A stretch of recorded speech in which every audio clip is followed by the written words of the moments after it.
Mrs. Bakurin, like Mrs. Sanyang, Mr. Sow, Mrs. Low, Mr. Jalo. These were all people who had seen the potentials in me, and they gave me that opportunity of representing my schools whenever the need arose. I was always one of the people to represent, and because of that I've had my capacity built and my confidence as well, from that early age, and I think that is one of the reasons why we're here today. So I've always been a fighter for the cause of children, particularly girls, because of these opportunities that I've had. So it really didn't start from now. It was something that I've had from when I was a very young child. But my personal experiences as well motivated me to continue doing this work, and we are here today.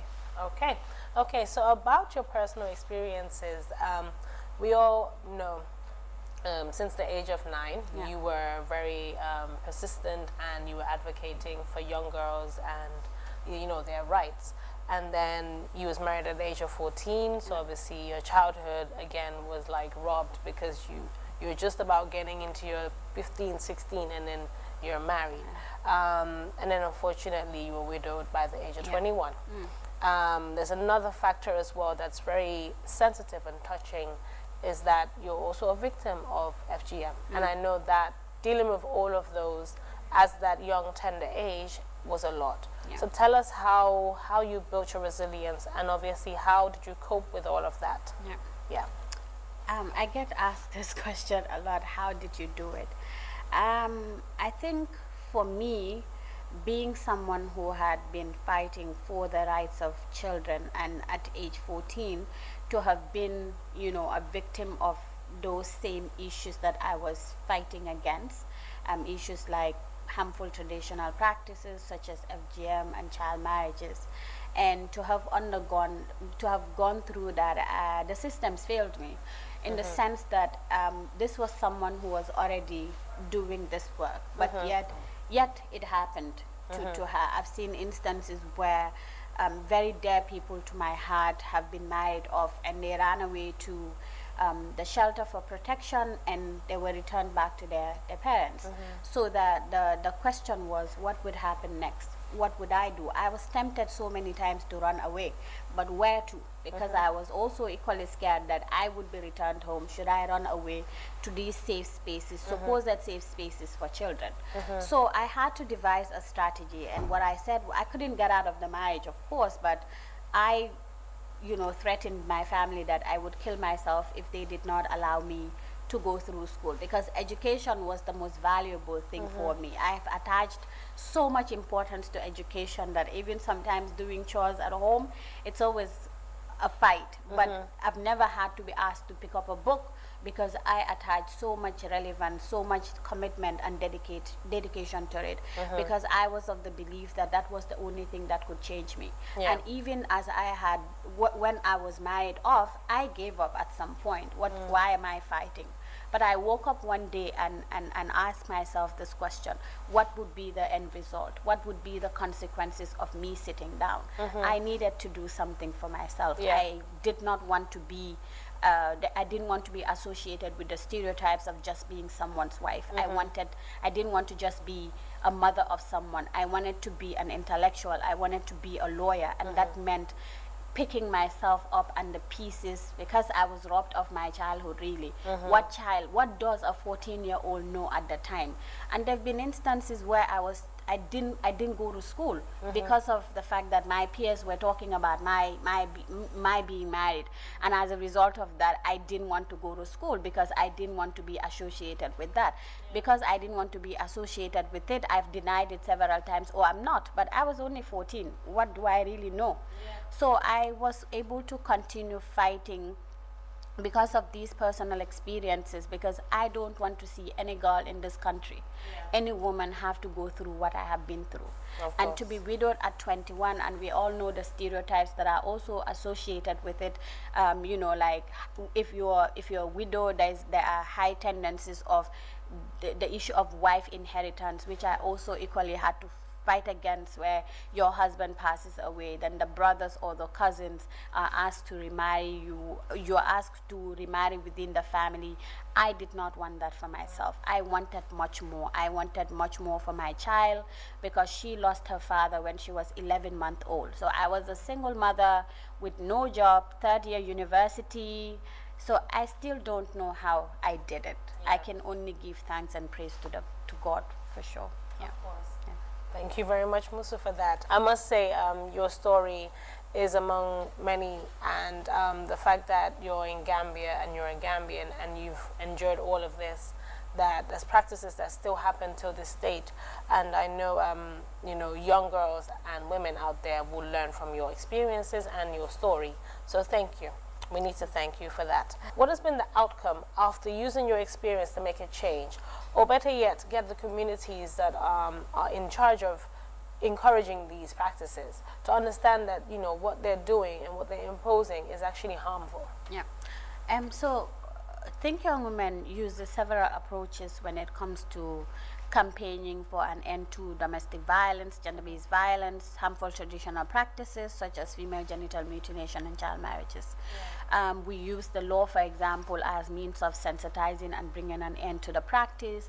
We make use of religious and traditional leaders as well, but we also felt that it was important for us to add an element of telling, using survivor stories, because there are instances when you go into communities and they ask you the question, oh, show us one person who went through A, B, and C. Show us another person who went through A, B, and C. And I remember for the very first time when I spoke about my story, it was triggered by a question around that. And I thought that because we come from a community or a society where women are asked to endure, to be patient, to be virtuous, munlen, ali munya, so there is that constant defeat of women having to speak out because of experiences that they've had, so they continue to endure.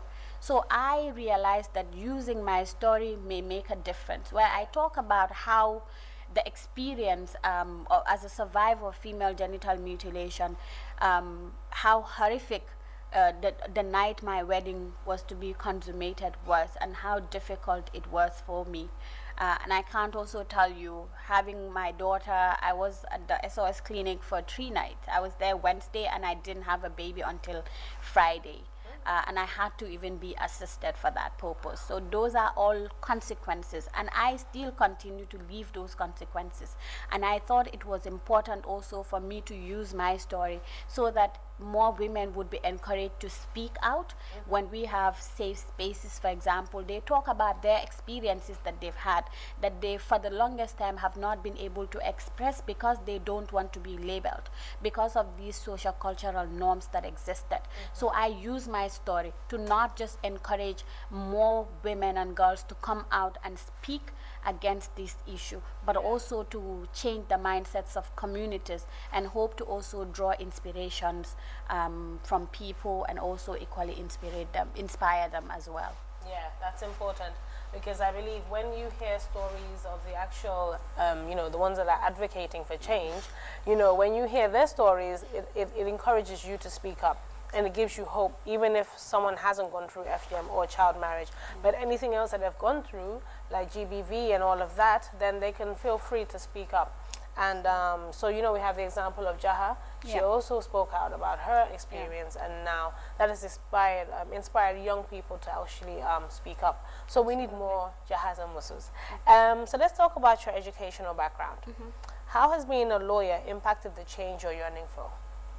So from a really early age, I've always known that I wanted to do something in relation to the law. I remember growing up, I wanted to be a police woman, until someone crushed that dream and told me that, well, if you want to be a police officer, you don't really have to be educated. Yes, because that's the stereotypes that are associated with being in the service. But now growing up, you see that it's different. You have exceptional lawyers who are members of the police fraternity, a part of the law enforcement agencies. So I was like, okay, if that's the case, then I want to be a lawyer, because I have seen how the lack of existence of the laws in this country at the time has impacted women and girls. And even now that we have very progressive laws, we've seen how some cases are litigated, some of the gaps that existed. So I knew then that I would commit my life to providing assistance to women in whatever, and girls in whatever way I could. Yeah. And what better way than to study law? So I went to high school, completed that, and subsequently gained admission, of course, at the University of the Gambia, where I graduated with a Bachelor of Laws. And then subsequently, I knew that I wanted to specialize in something that would help me even more.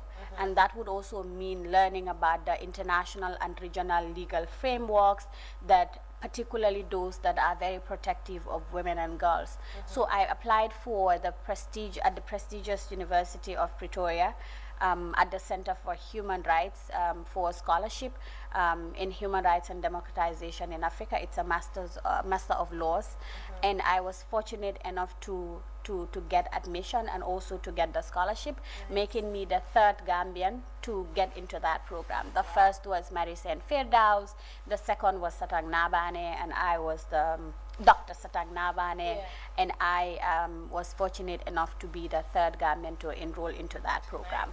Yeah, so I wanted to specialize in human rights. I wanted to be a human rights lawyer, and I am thankful that that opportunity has been granted. And I recently, in order to be able to be recognized as a legal practitioner in the Gambia, I enrolled into law school, the Gambia Law School, after 7 years of my LLB, and then 6 years after my LLM, I finally enrolled into the law school, and then I passed the bar. So looking forward to being called to the Gambia bar very soon. Inshallah. Yeah. Perfect. So that now calls for congratulations. Thank you for passing all of these levels and these educational tiers to get to where you are now. And also, you've just been recently, been the winner for the 2020 Daily Trust African of the Year Award. Everyone's talking about it. And, this isn't the first award you've won. We've won many in the past. So tell us how you felt when the 7-member award selection committee, led by former president of Botswana, His Excellency Dr. Festus Mogae, announced you as the winner. How did you feel? I still don't know, because there's still a lot of emotions, a lot of humility, because I do this work not for the sake of recognitions or whatsoever. I do it because I am passionate about it, because there's a sense of fulfillment that working in this area brings me, the joy that it brings me. It brings me a lot of happiness, to be honest. So when such recognitions come, I'm usually overwhelmed, because I remember when I first read the email, I cried. So I can be a crybaby sometimes. But that happens because I can be very emotional, because this is something that I wasn't expecting at all. I did not apply for it. I was nominated by UNDP under the leadership of Aissata Day, and they found me worthy of being nominated and subsequently sent the nomination. So for the high caliber of people to find me worthy of being recognized or being given this award is very humbling. And of course it's still a shock for me. I'm like, I don't even know why I deserve this award, and I'll get the response. I often get the response, oh, you don't even know the importance or the value of the work that you're doing. But that's because I don't even think about myself in that. When I am doing this, it's because of those girls that don't have the platform that I have, don't have the opportunity to have the voice that I have, that those women and girls I seek to represent. So when it comes, it always comes as a great surprise, and also a bit overwhelming, but most importantly with humility, that I have been found worthy of it. I'm thankful and appreciative of it, that it encourages us to work even harder to ensure that these things that we are passionate about, to ensure that women and girls continue to live a meaningful life in this country. Nice. You know, we all are familiar with you at the TRRC, but now you've left. Yes. And you were serving there as a deputy chairperson. Deputy Executive Deputy Secretary. Executive Secretary, yes. So tell us now what's next for you. Well, yeah, I still continue to work with Think Young Women as the volunteer national coordinator. Those are services that I don't get paid for, but I'm committed to ensure that that goal, that passion of mine that I have to see that women live in a society that is equitable, that is equal for all of them, and provides them with equal access and opportunities to education and other avenues and platforms that will enable them contribute towards the development of this country. So that's something that I'll always do until the day that I am gone out of this world. And because as part of the requirement after you have completed law school, in order to be enrolled, that is to sign the roll of call, you have to do a pupillage. So I recently, as of yesterday, started my pupillage, and I'm going to be working towards that as well. And I'm also considering maybe going back to the university, because I love teaching and I miss teaching. But for me, this is my priority, to just get the legal requirement done to do my pupillage for 1 year, which I'm doing at the excellent or brilliant legal practitioner Christopher E. Mene, and I'm excited about what the future holds. Really. Yeah, I'm excited for you too. But before I let you go, you know, after hearing everything that you shared with us, your past experiences, the work you're doing, and obviously the challenges, you know, what do you think needs to be done for these young women, for these young girls, for young men as well? Because we understand that sometimes they can fall victim of particular situations that are not spoken about. Yeah. And then as a young man, you're not supposed to speak, you're supposed to be strong and manage whatever it is that you're going through. Same as with women. So tell us, what do you think that society, NGOs, CSOs, government need to do to, you know, have a stronger foundation to support these group of people? I think for a start, we need to change the social norms that exist, because these are the things that dictate how, that dictate gender roles, for example. These are the factors that dictate how we live in a society, how someone is supposed to behave, how they're not supposed to behave, what is meant for a woman, what is meant for a man.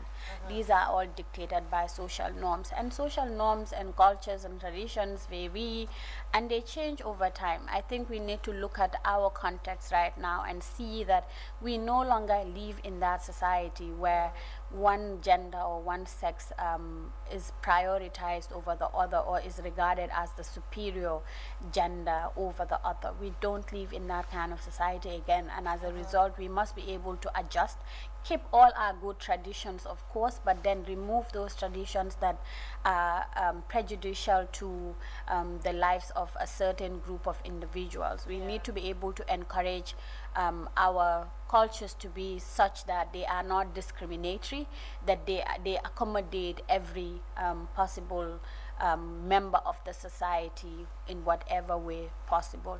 I think also the stereotypes that are often associated with some of these issues are part of the desire to change these social norms. So social change communications are very important, where we go to communities and not tell them that their traditions are barbaric, but rather have dialogues with them and explain to them the impact that some of these traditions have on the well-being of women and girls in particular, and the rest of the members of the society. I think when we're able to do that, and we get commitment from the relevant stakeholders, not just non-governmental organizations or civil society, community-based organizations, but also the state has a key role to play in it. You know, when you have laws that have been enacted, it's not enough to just have these laws in place. It also requires the enforcement and implementation, effective enforcement and implementation of these laws, to make sure that there are mechanisms that are provided, monitoring mechanisms in particular, so we can gauge the progress that has been made in relation to the law and what the gaps are. And then the need for constant reviewing of the laws as the societies change, as the context also changes. I think it's a holistic approach overall, but most importantly, civil society organizations need to work together and understand that when we fight, it's not just about our individual organizations. It's not about Musu, it's not about anyone else. It ceases to be about us. It is about the people that we seek to represent. It is about people on whose behalf we speak. And as a result of that, our personal agendas must be set aside, and we must collaborate where possible, still holding on to our independent institutions, but also minimizing wastage of resources by duplicating efforts. We need to not see each other as competitors, because sometimes you get compared to another person, and I am very different from another activist. They are very different from another activist. We all have something to bring on the table, and we all do individual work. And just because people work in the same field, people work in the same area, doesn't mean that there needs to be unnecessary competition, which is sometimes, you know, incited by people, just the mere assumption that there is space for every woman, there is space for every girl, there is space for every organization. We all need to just focus on what is important and do the work and forget about our personal recognitions and gains. True. That I think is perfect.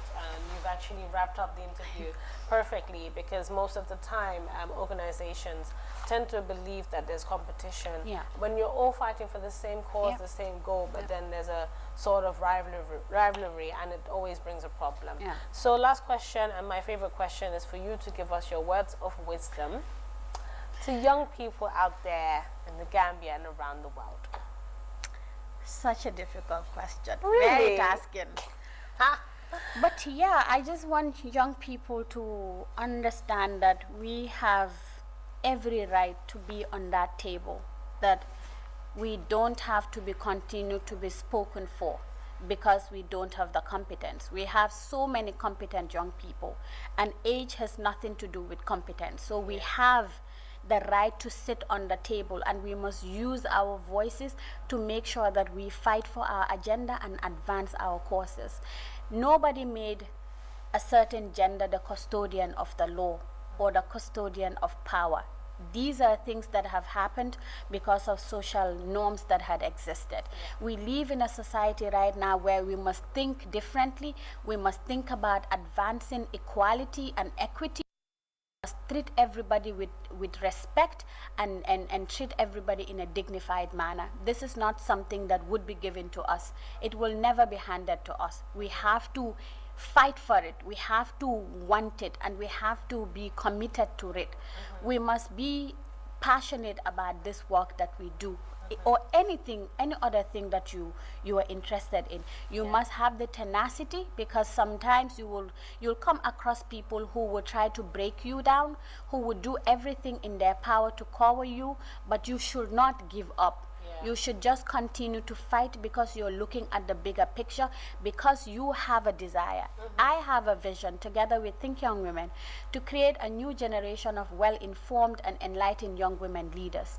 And we are going to continue doing just that, regardless of the backlashes, because at the end of the day, it is the fulfillment that we get from it. It is the time that the organization and its members and all the other organizations commit to it. And we're going to continue doing that. We also need to understand that just because you're not connected, just because you don't come from an influential family, doesn't mean that you don't have an important role to play. You can speak your truth. You can speak truth to power, regardless of who you are deemed to be in society, because at the end of the day, your voice is the only thing that you have, and you must utilize it in the most positive way as possible, one that is not just beneficial to you as a person, but also to other people who don't have that voice that you have. Perfect. See, Yeah, this is why I had to ask the question. And she even said it would be a difficult one to answer, but you excelled, Musu. You did a great job. You did an amazing job. And this makes it easier for me. I don't have to recap because everything that Musi has said, you all heard yourself loud and clear. And it was put out there step by step by step in order for us young people to know that we have the power to be on that table. Our voices need to be heard, and that's what I'm doing, and that's what Musu is doing, and that's what all of the young people out there are doing. So if you're out there and you're a young person and you're trying to be someone, remember what we said. You can do it, and never feel that you don't have the support. If you're not well connected, just use your voice. Yeah. Use your voice. We have social media now. Absolutely. Use your voice in the most positive way. Don't use social media to like bully someone or put someone down, or be a social media troll. Do not do that, but do that in the most positive way to make a change and make an impact to society for yourself and the people around you. That was all we had for this edition of Coffee With. I like to thank my team, MCR, the cameraman and woman, and thank Uncle Basana for directing the program. Thank you, Musu Tasawa, for coming to the show. Thank you for having me, Sayda. You're welcome. You're welcome. So that was all we have. Bye-bye.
You give me good love, that's why me there by your side. Hold you tight, squeeze you right.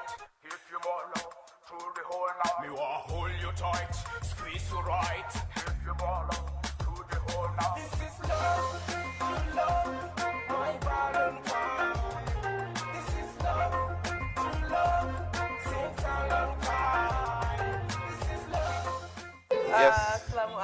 asalaamaaleykum àdduna juróom-ñaar teewalaat leen fii nii rek si seen beneen neex-neex si seen beneen daaneel ak ay ekkati yaakaar naa ne guddi gi nii tey dina nar a xóot dina nar a yaatu ba tax na dama si ànd ak suma naataango